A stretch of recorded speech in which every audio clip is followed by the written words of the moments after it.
All right, let's talk about active listening and nonverbal communication. So one of the things a lot of people do not know is that over 60% of the message that we're trying to communicate is actually told not through the words that we speak, but through other things, our eye contact, our body language, our intonation of our voice, and that's called nonverbal communication. Okay, a part of that is active listening. So what does active listening mean? Okay, active listening means putting yourself in the shoes of someone else. Or another way to put it is to be considering what that other person is feeling when they're bringing something up to you. Okay, so in a workplace scenario, if someone is addressing something, oftentimes this can be an issue. Maybe it's with something that you're doing or something that's going on in your workplace. Right. What you want to do is you want to make sure that you can understand what this person is saying from their perspective. That means, why are they bringing it up to you? Right? Why is this person telling this to you? Maybe it's because they trust you. Maybe it's because you're someone in authority. But you want to be considering why this person is feeling the way that they're feeling and why they're bringing it up to you before you start to consider some of the options, right, for dealing with whatever the issue might be. Okay. In this case, you want to make sure that you want to listen. Okay. If you don't have time, or if you just don't have kind of the mental capacity for it, make sure that you tell them that, right? You can just fully say, hey, listen, I am not in a space to be having this conversation right now. Can we talk about it some other time? Maybe later today, maybe later this week, okay? Make sure you have time to listen, right, to the same end. If you're very, very busy, right, and sometimes things can't wait, but you got to make sure that if you're very, very busy, at least finish the task that you were taking care of and then try to take some time to make sure that you can help. And make sure that you're trying to help, right? If someone brings something up to you and you are not actively trying to make the situation better, then maybe just pass it off. Maybe say, okay, well, this isn't really maybe for me, right? If you're not trying to help, then you're not doing anyone any good. Okay, things that you should not be doing. Try not to make it about you. This is really tough for a lot of people, myself included. When someone's telling me a story or someone is trying to, bring up a problem to me or whatever, I have a really tough time not thinking of a story that relates to myself with that. Okay, that's okay, but just make sure that you're doing it in such a way that you're listening to their story, making sure that you're letting them get their story out, and that if you're telling something about yourself, you're not making it about you. You're making it known that you're trying to relate. Okay? Also, try not to talk when you should be listening. Okay? If someone's bringing something up to you and you just can't wait to get that story out, maybe take a moment to consider that you should be pausing and listening to what this person has to say. Okay? Ways that you can help someone know that you're listening. Repeat or paraphrase what that person is saying, right? So we all know what repeat is. Paraphrase basically means the same thing, but we're going to say it in slightly different words.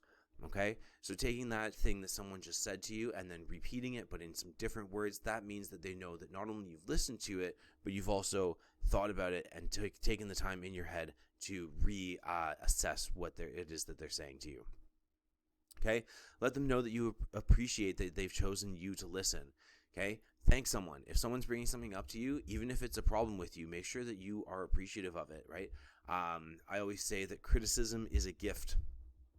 So if someone is coming to me at my workplace and they say, hey, you could be doing this a little bit better, Garrett, I say, all right, thank you for letting me know, because if someone didn't care about me, then they wouldn't be letting me know, right? So trying to say that you appreciate when someone brings things up to you, okay? And then ask open-ended questions.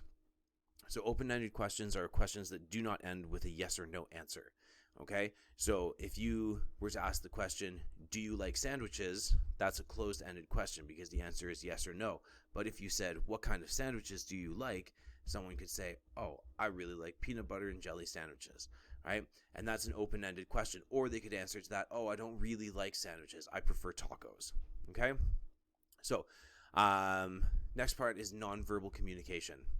All right, so that's what we were talking about. This is the 60% of our communication that is done not through our words. A good example is if we've ever gotten, received, or sent a text message that that the text message has been interpreted as not the message we intended to get by. Often these text messages are ones that just say something like, okay, right? And if someone, says, hey, do you want to go play baseball tonight? And you respond, okay, right?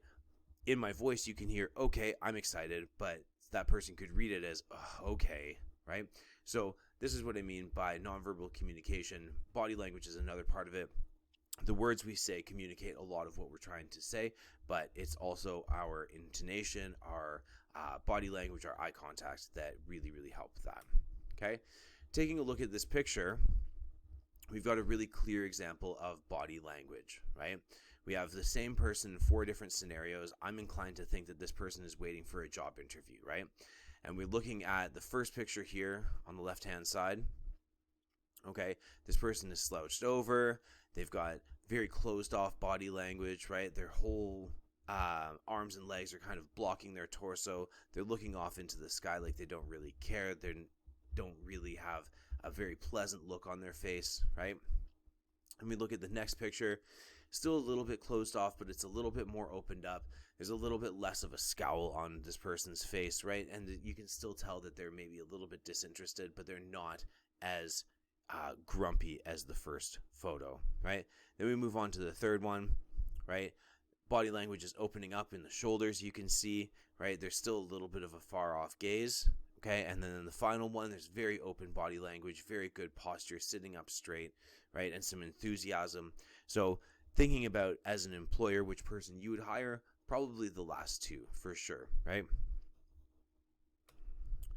So things that we need to keep in mind when we are thinking about our body language. I really don't like the idea of acronyms. Acronyms are when we use the first letter of a whole bunch of words to create a shorter word to remind us of. However, I find this one is pretty effective. So the things that we'll remember is poise. Okay, so posture, open, in touch, smile, eye contact, right? Keeping good posture, keeping open body language. That means not having your arms crossed in front of you. Okay, being in touch, making sure that you're connecting with that person that you're talking with, whether it be through a moderate amount of eye contact or reaching out or mimicking body language, whatever it may be. Smiling is an idea. Don't take it to too crazy a degree. If you are just smiling with your teeth showing for an extended period of time, people don't like that either, right? But just try to make sure that you're not actively frowning. And same with eye contact. If you stare into a person's eyes for 5 minutes straight, they're going to become very uncomfortable. But if you don't look a person in the eyes at all, they're going to think that you're not listening. So try to moderate some eye contact, whatever feels comfortable. If you think about it too much, you probably are going to be thinking about it too much, right? Do what you think feels natural, what you think you would like to have someone do to you. Again, this idea of empathy or putting yourself in someone else's shoes. Okay? Try to think of some scenarios in the workplace where we'll need to use active listening, okay? Are there situations with customers, coworkers, supervisors that you've been in that active listening could have helped? Take a minute, maybe write them down. Think about how you would go through some of those scenarios that you've been through before, maybe differently now, or think about some scenarios in a job workplace situation that you might encounter and how you might deal with them with some of the knowledge that we've just spoken about.